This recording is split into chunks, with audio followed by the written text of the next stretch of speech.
આ વિસ્તારમાં બેફામ ચાલતી રેતીની લીજો, સિલિકાના પ્લાન્ટ અને કોરી કરસરમાં બેફામ ઇનલીગલી રીતે ગેરકાયદેસર રીતે બેફામ આ વિસ્તારોમાંથી ટ્રકો ઓવરલોડેડ અહીંયા પ્રસાર થાય છે, જેના કારણે દર અઠવાડિયામાં 1 થી 2 યુવાનોને અડફેટે લેવામાં આવે છે અને યુવાનોનું મૃત્યુ થાય છે. આજે અમે સુમિત વસાવા જે દિન 5 પહેલા એમને એક ટ્રકે અડફેટે લીધા. પોતે ટીઆરબીના જવાન હતા, ડ્યુટી પર હતા, છતાંય એ ટ્રક ચાલકે બેફામ હંકારીને અમારા સુમિત વસાવાનો જીવ લીધો છે. ત્યારે આજે એમનો પરિવાર નિરાધાર બની ગયો છે. 3 નાના નાના બાળકો છે, આખું કુટુંબ એમના પર નિર્ભર હતું. ત્યારે એક યુવાન દીકરાને ગુમાવવાનો વસવસો અને દુઃખ એમના પરિવાર પર છે. ત્યારે એમને પ્રકૃતિ શાંતિ અર્પે અને એમના પરિવાર પર પડેલી આ દુઃખની ઘડી સહન કરવાની શક્તિ આપે, એ પ્રાર્થના સાથે અમે ઉપસ્થિત થયા છે.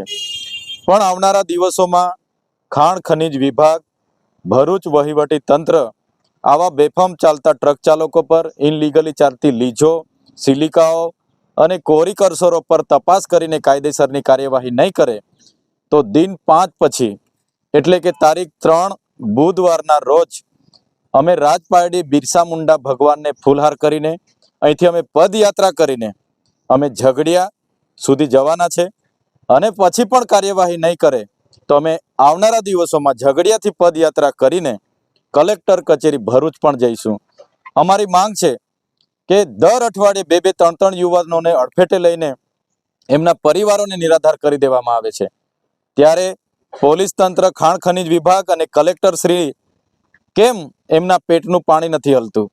આટલા બધા બેફામ ભૂમાફિયાઓ, રેતી માફિયાઓ, કોરી કરસરો, સિલિકા પ્લાન્ટો ચાલે છે અને રોડ રસ્તા એટલા ખરાબ છે, તો કેમ વહીવટી તંત્ર આજ દિન સુધી નિદ્રાધીનમાં છે? એટલે અમે દિન 5 પછી બુધવારે 3 તારીખના રોજ સવારે 10 વાગે બિરસા મુંડા ભગવાનને ફૂલહાર કરીને રાજપાડીથી મોટી સંખ્યામાં પદયાત્રા કરીશું.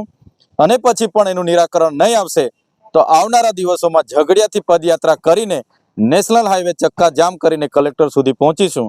અને અમારા યુવાનોને આવી રીતના બેફામ ચાલતા ટ્રક ડ્રાઈવરો મારી નાખે તે અમે ક્યારે ચલાવવાના નથી.